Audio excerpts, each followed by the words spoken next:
भुवनाध्वा के रूप में सब कुछ का स्थूल, सूक्ष्म और पर की स्थिति में क्रमशः तब तक चिंतन करे जब तक कि मन का लय न हो जाए। व्याख्या। स्थूल, सूक्ष्म और कारण रूप भुवनाध्वा से लेकर 6 अध्वों में क्रमशः ध्यान करना चाहिए। अभिप्राय यह है कि वर्ण, मंत्र, पद, कला, तत्व और भुवन ये 6 मार्ग हैं। इन 6 अध्वाओं में परम सूक्ष्म स्थूल रूप से अवस्थित जो वाचक तथा वाच्य के आभास रूप से क्रिया शक्ति का स्पंदन होता है, उसी के स्वरूप का ध्यान करे, क्योंकि उसी में अभेद रूप से संपूर्ण जगत का चिंतन निहित है। वे वर्ण भेदाभेद से मंत्र रूप बन जाते हैं और भेद रूप से पद बन जाते हैं। ये सभी पूर्व पूर्व अथवा 3 हैं तथा उत्तरोत्तर व्यापक स्थिति में आते हैं। उत्तरोत्तर पूर्व पूर्व में व्यापक बनकर अंतर्भाव होते जाते हैं। अतः यह संपूर्ण जगत सर्वत्र व्याप्त है।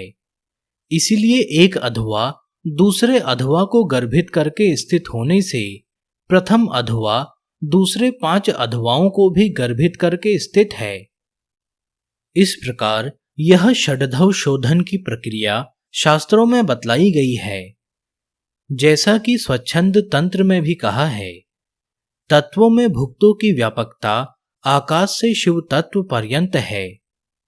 36 तत्व, मंत्र, मंत्रों के वर्ण और पद व्यापक हैं।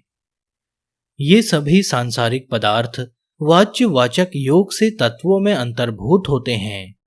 ये तत्व कला में अंतर्भूत होते हैं और वह कला निवृत्ति आदि नाम से प्रसिद्ध है। इस प्रकार अनंत से लेकर शिव पर्यंत जितने भुवन हैं, उन सभी में तत्वों की व्यापकता है। वे सभी व्यापक तत्व 36 हैं और जो दूसरे 3 अध्वा हैं, वे मंत्र, वर्ण और पद रूप से 50 पद हैं। नवात्म ईश्वर संबंधी तत्व 81 हैं। वे सभी तत्वों के भीतर अंतर्भूत होने वाले तत्व हैं। साथ ही उनका अंतर्भाव वाच्य वाचक योग से होता है। उनमें तत्व वाच्य है और मंत्र आदि वाचक। कला शोधन दीक्षा में प्रस्तुत किए गए हैं। उनके भीतर 5 अध्वाओं का अंतर्भाव होने के कारण वे कलांतर्भावी कहलाते हैं। इन सवाधव ग्रंथ का पिंडार्थ है परमेश्वर। सच्चिदानंद घन स्वयं स्वतंत्र हैं। वह उन मनाख्य शक्ति से शून्य से लेकर पृथ्वी पर्यंत अनंत रूप से वाच्य वाचक रूप बनकर अपनी ही भित्ति पर, जो उससे अधिक नहीं है, उसको अधिकवत प्रतिबिंबित करता हुआ दिखलाई देता है। उसमें वाचक ग्राहक भाग में अवस्थित परम सूक्ष्म और स्थूल भेद से वर्ण, मंत्र और पदात्मक 3 प्रकार से वाच्य होने पर भी ग्राह्य भाग में अभिनिविष्ट होकर कला तत्व और भुवनात्मक रूप से प्रतिबिंबित होता है। अभेद के विचार का सार ही वर्ण है, जो कुछ स्थूल भेदाभेद विमर्श के रूप नादात्मक मंत्र रूपता को धारण करता है। उससे भी जब स्थूल विमर्श में उतरते हैं तो वह भेद विमर्श के कारण पद रूप में सामने आते हैं। इस प्रकार वाच्य रूप जो परमेश्वर की शक्ति है, वह कला शक्ति उत्तरोत्तर विशिष्टता को धारण करती हुई भुवनात्मकता को प्राप्त हो जाती है। वस्तुतः तो इसका क्रम बतलाया जाना भी कठिन है। यह परमेश्वर की कला रूपा शक्ति अक्रम से ही भासमान होती है, क्योंकि क्रम बदलने में भी इसकी स्वतंत्रता है। जैसे दर्पण की शक्ति नगर को दिखलाने के लिए स्वतंत्र होती है, उसी तरह इसमें भी कोई क्रम नहीं है। क्रम बांध लेने पर भी यह पूर्व पूर्व शक्ति में उत्तरोत्तर व्यापक रहकर स्थित रहती है, जैसे कि मिट्टी घड़े में व्यापक होकर रहती है। उत्तरोत्तर शक्तियां पूर्व पूर्व शक्तियों में व्यापक होकर स्थित रहती हैं, जैसे कि वृक्ष बीज में स्थित होता है। अतः स्पष्ट रूप से सिद्ध है कि सभी सर्वत्र सर्वात्मा के रूप में हैं। इसलिए पंच तत्व दीक्षा में अनाश्रित दीक्षा पर्यंत भूतों की व्याप्ति होती है, ऐसा बतलाया गया है।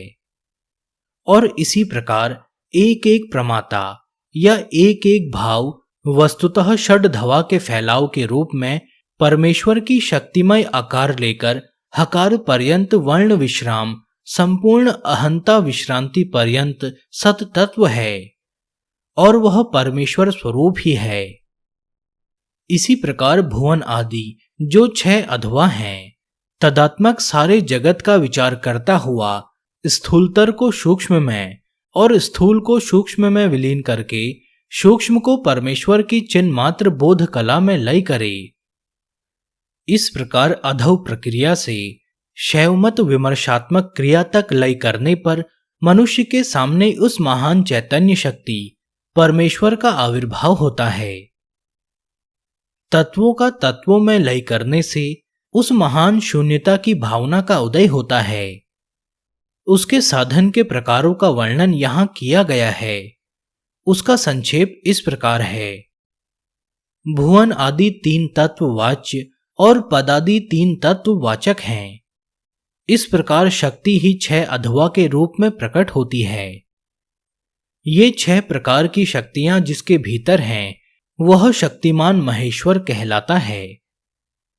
इस प्रकार षड्धव शोधन की प्रक्रिया से अध्वातीत होने वाला साधक शिव स्वरूप हो जाता है।